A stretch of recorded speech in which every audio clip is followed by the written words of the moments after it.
Abayizzi baagala ssente ezaakozesebwa mu kuziika omwana ono ziddizibwe bazadde be era baagala omusango guno gutwalibwe ku CID headquarters ekibuli gunoonyerezebweko kubanga musango gwa naggomola.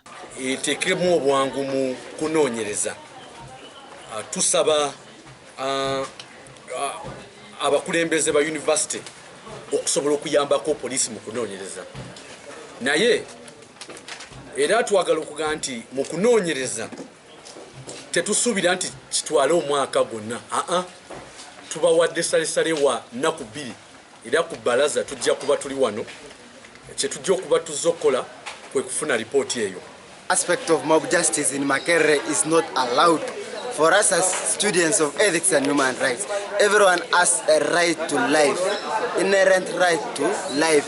No to mob justice! No to mob justice! No to mob justice! No to mob justice! Ojok was a very brilliant man that he had invented a software called diabegino, which was used to investigate and treat diabetes.